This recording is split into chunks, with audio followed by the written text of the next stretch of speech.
Hello, I got this in the mail today, a big old box from Mr. Elon, all the way over in America, and I was a little bit surprised to see it this soon because Uncle Bruce told me they were having supply issues with these and it could be quite a while after ordering one before it actually arrived, but I only ordered this 9 days ago, so that's like barely a little over a week, so a little surprised to see it this soon, but happy nonetheless. So maybe their supply issues are no longer a problem. Yeah, so I might just open this up while we're here. I mean, while it's still in the box. I don't usually do unboxings, as you know, but it's also not often that I spend $1,000 on something, so let's have a wee look. Plus other people might be interested to see what it is and what it arrives like. Wow. Oh, so it takes up the whole box, I guess. Yeah, that makes sense, doesn't it? It's bigger than I thought. So this is what was in the box. Just a few items, actually. The antenna itself. This apparently has some sort of a motorized joint here. It doesn't look like it's going to be able to move in the roll direction like that much, but it's definitely going to be able to pitch a lot. So I might, I wonder if you're supposed to align this with some sort of like north-south line or something like that. I'll have to look up some information on the net to see if I need to, point it some particular way. Then we have the Wi-Fi router and power cable with the correct New Zealand or Australia-New Zealand plug on it. And then this also has a bunch of wiring on here. I seem to recall this was supposed to be 30 meters or maybe 20. Doesn't even really look like 20, but it looks like enough anyway. And this is going to go into the bottom of the router with this rather surprisingly small connection. Is it going to focus? Looks a bit like a micro HDMI connection there. And that goes into here. So on the bottom of there we have the power, and then that micro HDMI kind of thing in there, like that. And they both have a little bit of waterproofing flange on them, which is kind of nice. There's two soft rubber ribs on there, and also on this thing. And you're not supposed to put this outside, of course, but that slight bit of waterproofing will actually be quite good for me because my garage where this will be located doesn't actually have a front door on it, and the rain sort of blows in a little bit every now and then, and it's not particularly dry, so it will be quite nice to have that seal, I suppose. It's quite heavy, this thing, surprisingly heavy. That makes me think that the rest of it is fairly waterproof as well. And there doesn't seem to be any like holes or gaps or anything around it. So maybe it is actually supposed to be splash proof for some reason. Although the instructions say that you don't put this outside. So there was also just very brief. That's the entirety of the instructions there. The rest of it's all different languages. And then just this simple thing here saying, I guess that means don't move the antenna by hand, because it's going to move itself. Plug that in like that, and then use your cell phone to set it up. And I can only imagine that time there is not a coincidence. Look at that. Oh, it's almost 4:20. Okay, I put the antenna just out there on the lawn for now. I know it's not a very good place, but I'll put it somewhere better later on. And I put that granite surfacing plate, which weighs about 30 kilos, on the side of the mount there, so I don't think it's going to blow away.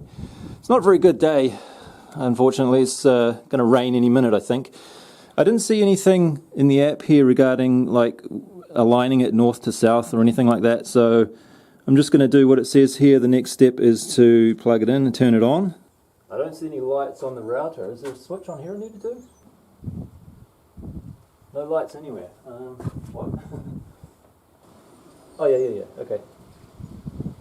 So the light on the bottom of the router is illuminating, so that seems to be okay. And then it says that the antenna will automatically align itself, which does not seem to be happening yet.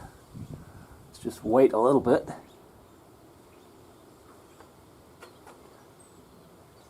That must have a GPS in it as well, right? So I suppose what we're waiting for now... Oh, there we go. I wonder if it got a GPS lock just now. In that like 30 seconds. Oh, it is rotating in the other axis as well. Just a little bit. Maybe I'll zoom in a bit so you can see see better the rotations that it's doing. Actually, it's not doing anything right now. Okay, well, so far so good, I think. Right, so I'm just looking at my phone now, opening the Wi-Fi settings on the app. There's one called Stinky? Is that it? Wi-Fi Stinky. That's the only one that appears there that wasn't there before. And as you can see from my surroundings, there's not going to be any, like, it's not going to be the neighbor's one or anything. Okay, so it says obtaining IP address. No internet now, it says. Oh, okay, alright. And now we've got this. So, not really sure what to do next. I'll have to figure that out and get back to you. Oh, create. Yeah. I just realized this is not asking me for any credentials to sign into somewhere. It's just asking me what do I want to call this Wi-Fi and what should the password be when somebody wants to use it. That's why it says create, not log in or anything. Okay, so after doing that, the Wi-Fi that was called Stinky has disappeared and it's been replaced with the name that I gave it there, Stinky Linky. And I think we're pretty much done actually, and I'm way ahead of schedule. Look, it's only 3:15, nowhere near 4:20 yet. Okay, let's do a quick speed test here just on the phone and see what happens. Oh yeah. That's better than the 0.5 that I was getting before.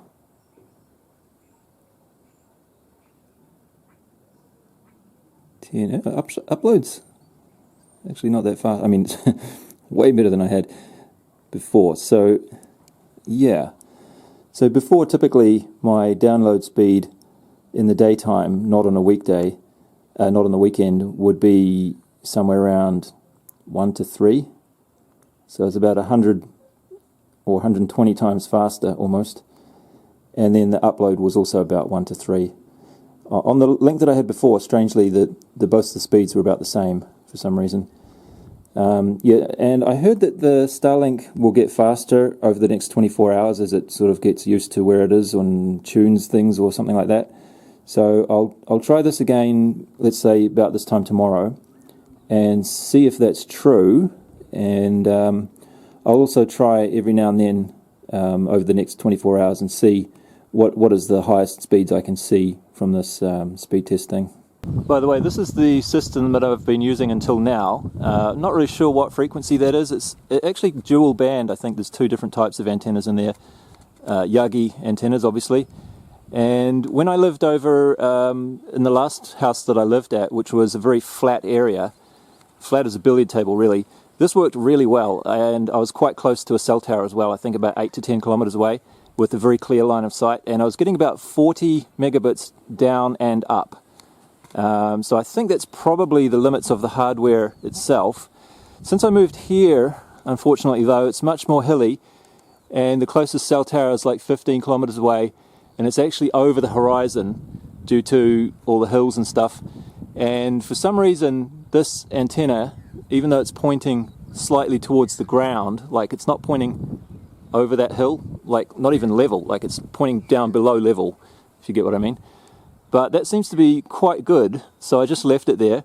The highest speed I've ever seen here was 20 megabits. That was only one way, I think that was down. But more typically, like I said, it's about 1 to 3 during the day. And for the 3 years or so that I've been here, actually, or closer to 4 years, I sort of got by with that and it wasn't really bothering me. Like I could watch a YouTube video at either 360 or 480p sometimes. And depending on what kind of video it was, like if it's a programming tutorial where the screen is not really changing that much, I could put that up to 720. And while that was kind of a requirement, if you're looking at lots of text on a computer screen, you want it to be about 720p so that you can see what the text says anyway. Yeah, so I got by like that.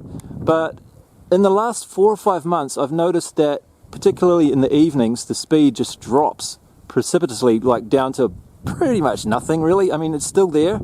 Like the computer's still trying to access web pages and do stuff, but yeah, the speed is just horrible, and it's been getting worse over the last 3-4 months especially.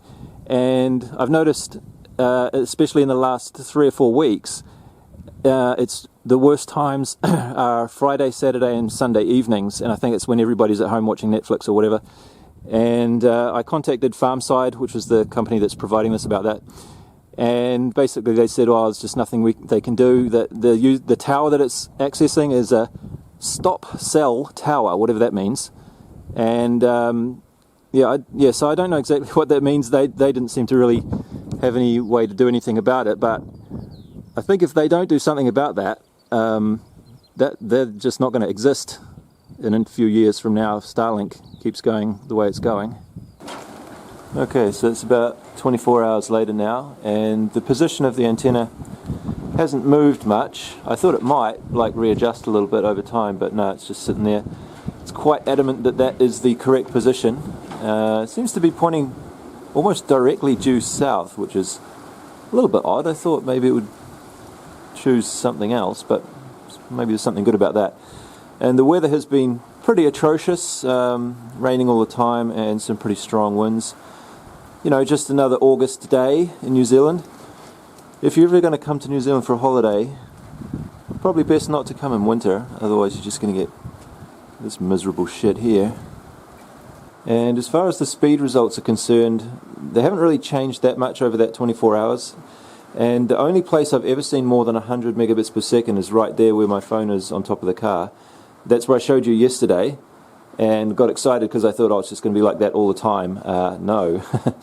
So I have over here a Raspberry Pi 3 B Plus with Wi-Fi, and that's getting about 55-ish down and a 10 up, roughly. But it seems to fluctuate quite a lot. So let's just go and have a look at the one on the phone. And you'll see I just did a test a moment ago, and we got 111 and about 850. But if I do this again, it's often quite different. See, now it's more like 40, 50. And if I do this again right afterwards, we'll get something else. Let me just cancel that. Whoops, yeah. Retry.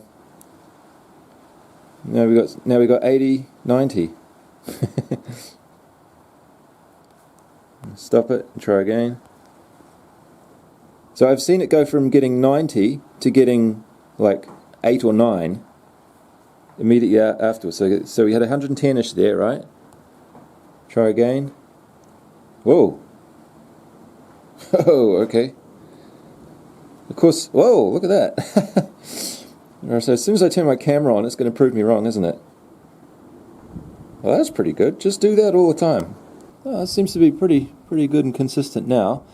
But the bigger problem that I've discovered is that as soon as I go inside there, even a tiny bit, like even right behind this wall, I originally had that Raspberry Pi, and the signal just doesn't seem to get through very well at all. And unfortunately, my main sort of nerd headquarters, where I have my desktop computers, like through there. So it's like through probably 1, 2, 3, 4, 3 or 4 walls to get through there, and it's probably about 25 meters. Oh no, not that far, but 20 meters away. And over there, unfortunately, signal is not really that good. So let's take the phone over there and see what we get. Okay, so at my desk here, let's see what we get. It's more like about 20 usually. Somewhere between 10 to 20 typically is what it gets about here. I'll let it do the upload one as well.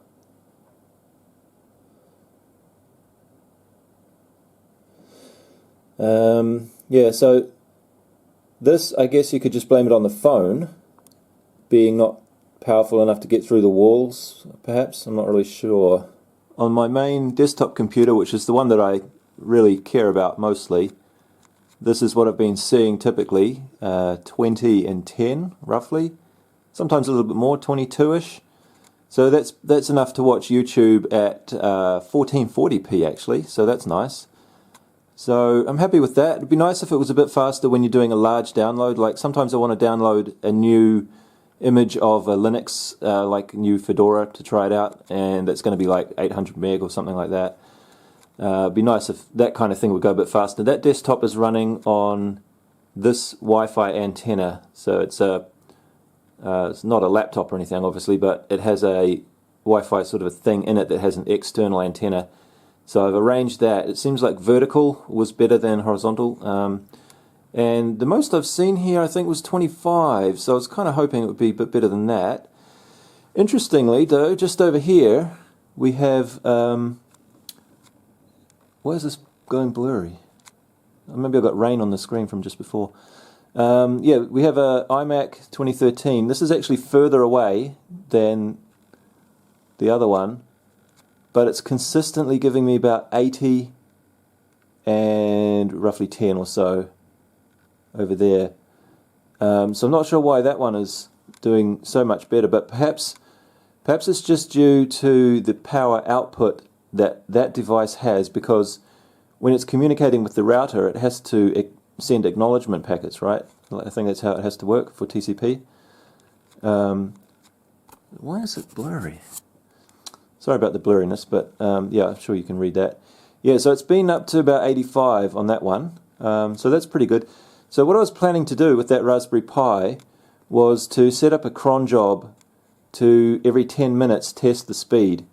But the Raspberry Pi is not going to do it justice, I think. So I think I'll use this Mac, which I also have set up a cron job on there. So you can see that CSV there is every 10 minutes it's doing a speed test.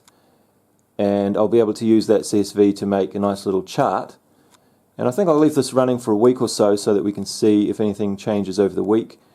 And what kind of speeds we get in general. It's pretty steady on the 80 though, so I'm not expecting it to change that much, but I think I'll use that one because that's actually the fastest one that I've managed to consistently see.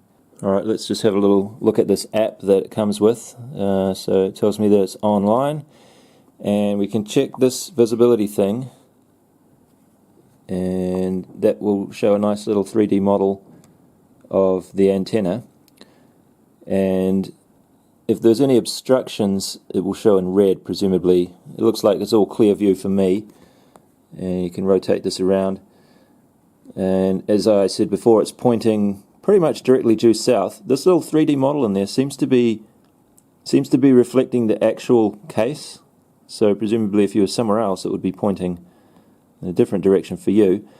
But as you can see, there's no obstructions, and I'm guessing that it needs that 12 hours or so at the beginning to, the satellites will move across, and it's expecting to see a satellite or get good signal from a satellite, and if it doesn't, it will assume that there's an obstruction in that direction. But anyway, we're okay on that front. Alright, go back. There's a range thing here where you can walk through your house, and I think it's using it's using the picture from your camera and the accelerometer and stuff, of course, to sense and build up a picture of like a 3D map, and as you go it shows you red and green to show whether the signal is strong or not. So that helped me. I already knew, but that helped me confirm that the signal was pretty bad over where I'm sitting right now. And then there's a speed check there which just does the same as basically ends up doing the same thing as what we did in the Chrome browser before, and we get similar results, sort of about 20-ish. So I'll just stop that. It's basically the same thing. There's a statistics page which is pretty cool. It shows you all kinds of stuff here. So we've got uptime, which is pretty much 100% all the time. I did see it go down to 0 for, I'm not sure if it got to 0, but it went pretty low, and the YouTube video that I was watching stopped. But it recovered within about 5 or 6 seconds, I think, and it shows you on here. Yeah, I think that's that there, network issue, 2 seconds, and that'll be one of these ones here, where just for a brief moment, it wasn't quite at 100%. So that's pretty cool.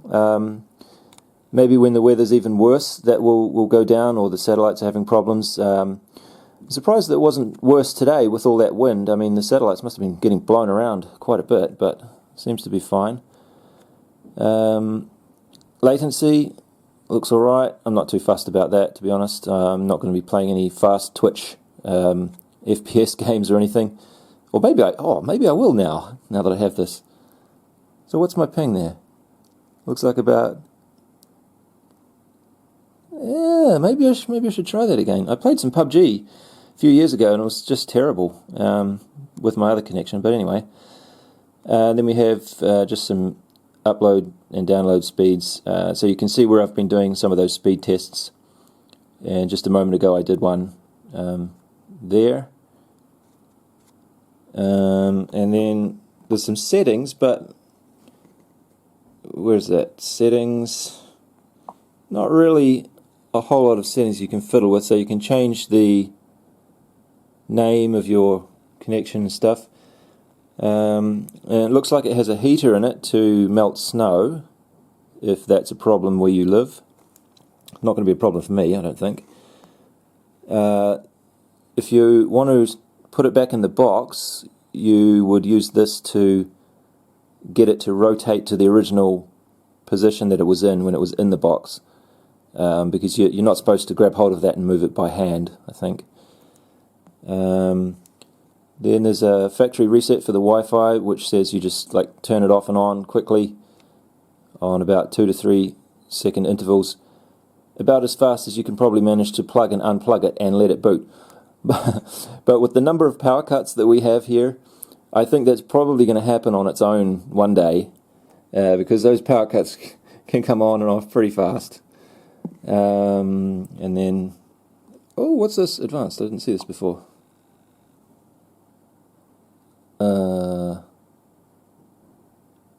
Oh, do I want to show you that? I don't know. I don't think it matters, probably. I don't know what you could do. Oh, look at this. We can reboot the Wi-Fi, and we can reboot the Starlink as well. There, that's interesting. Oh, what's this? Debug data. Show me. Ping drop rate, 0. No current outage, not stow. GPS is valid. Yeah, it has GPS, of course. Normal signal, structured agents valid, blah blah blah, not heating, blah blah blah. Master's near vertical. Oh, it knows that even. At service location, that's interesting. So they've matched up the address that I told them when I bought it with what the GPS is telling them, I guess, to check that it's the person or the location that bought it, or the person that said they were going to use it is actually using it, maybe? That's interesting. Oh, what else have we got here? Already states. Okay. Yep. Oh, more. Alright. Uptime 17 hours. It says 17 hours because I turned it off and on one time just to see if when it booted up again the antenna would move to a different position. Because I sort of worried like it wasn't moving at all, and I was expecting that over the initial 12 hours it might adjust itself a bit, but it didn't really seem to need to do that. Oh, there we go, look at that. That's not bad, eh? Oh. Yeah, it fluctuates a lot though, that's the thing. So sometimes the ping's really good, sometimes... I mean, that's pretty good. I do a lot of SSH work where I'm typing, and as I'm typing the characters, there's a computer on the other side of the world that's responding to show me the character that I typed. So rather than games, this is where you want to have a nice ping. Just makes it feel a lot better when you're doing that kind of work. Okay, I think I'll just quickly show you what you can see in here. Oh wow, it goes on and on. Oh, look at that. Huh. This device. Is that this phone, maybe? I think that's what that means. Yeah. Device, Pixel 2 XL, that's this phone. Oh, well, there's the public IP address. Hopefully they'll change. Alright, so... that's what's in the app. Okay, we just had a power cut and the power was off only for a few seconds, but that's enough for the router and everything to get reset.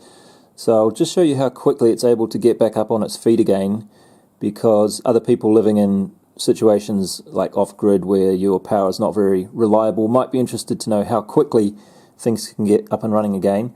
So just on the graph there, well, it's got some times down here, 1 minute 4 seconds and then 17 seconds.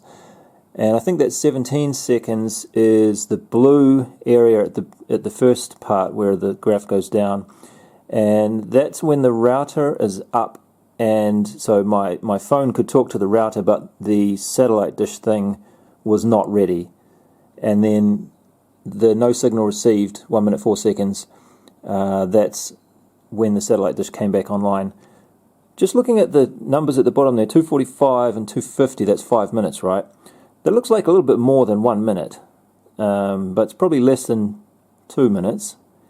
So if that's any representation of what it typically takes to get back up online, I think that's not too bad. It's pretty quick.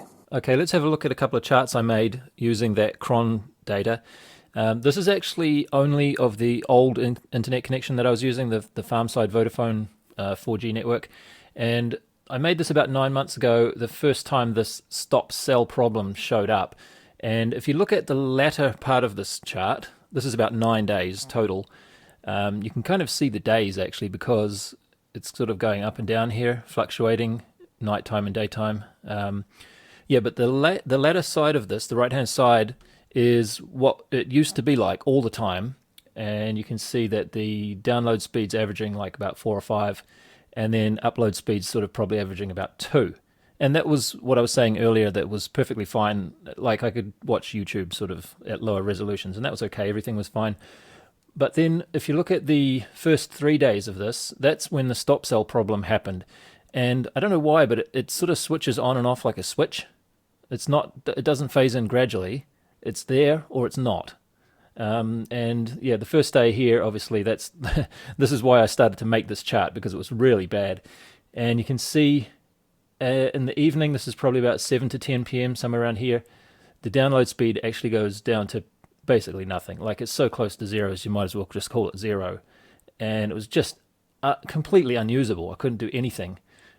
Strangely, though, the upload speed at that time goes higher. It's like they switch around.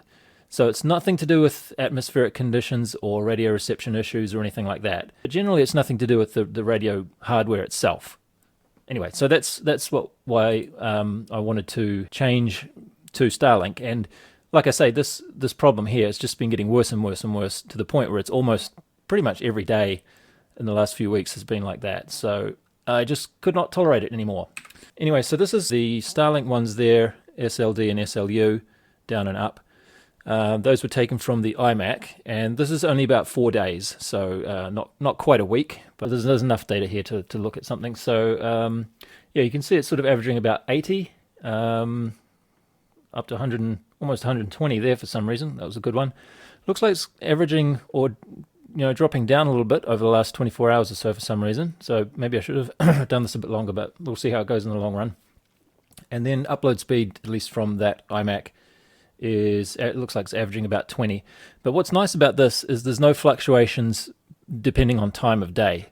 So it doesn't look like, at least at this point, doesn't look like the fact that other people might be using the network is having any effect on me. So that's nice, because that's kind of what I was trying to get away from. And just for comparison's sake, I put the farm side one at the bottom there too, although it's not really what this chart is for, but I thought I'd just put it there as a comparison. Well, I guess that's about all I have to say from the first 4 or 5 days of usage. The antenna is over there. It's a little bit dark, so you probably can't see it too well, but it basically hasn't changed the position since the first day that I put it there. So I thought maybe it would move around a little bit over time, but it seems like it doesn't do that. The router is just sitting here, by the way. It has some things on the front of it which they really do look like they're lights, those 3 dots there. But I haven't seen them light up at any time, so not sure if they're supposed to or what, but I haven't seen them. Yeah, so the biggest takeaway for me from all of this is that there's a huge difference in speeds depending on what device is on the other end of the connection.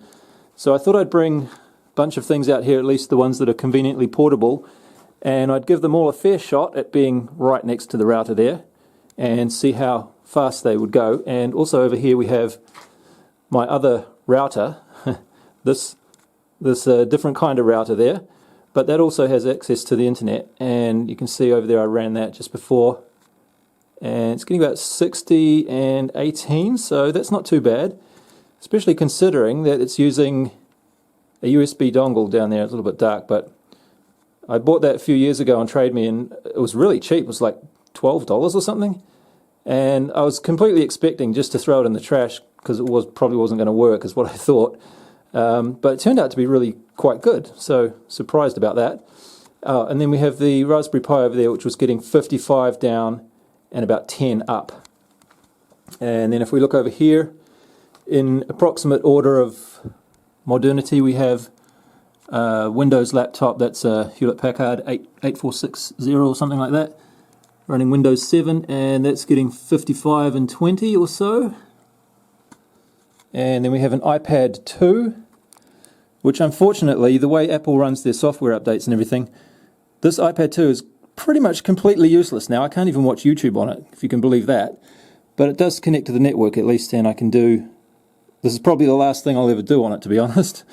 Just a speed check. So a bit slow there, considering it's right next to the router and everything. No excuses. Then we have a Asus Nexus 7 2013 model. That's getting 76 and 5 or 6 or so. Then we have a Samsung Galaxy S5, which was my daily driver phone until about a week ago. 65, what do we have there? 76, so fairly similar. Download or upload of 7. And my new phone, new for me, Google Pixel XL, Pixel 2 XL, sorry.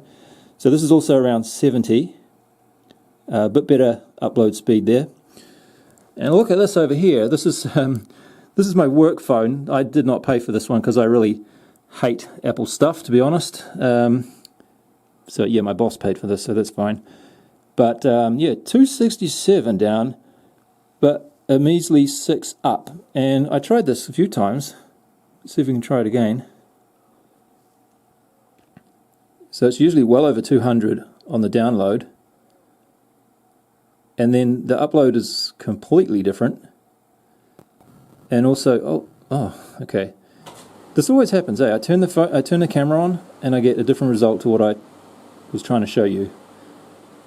So that's the first time I've seen it go over about like 6 or 7 on the upload, which is a fair bit slower than a lot of these other ones. So yeah, that's just what I wanted to demonstrate about the device on the other end being quite important. So that seems like the only one that's doing it justice is the iPhone. So I'm not exactly sure why that is. Is a difference between 4G and 5G maybe? I don't know. Let me know if you know why the iPhone would be so much faster and yet not faster on the upload side. But I think I've waffled about this for as much as I possibly can at this point. So I'll just leave it here and I'll thank you for watching. See you next time. Bye.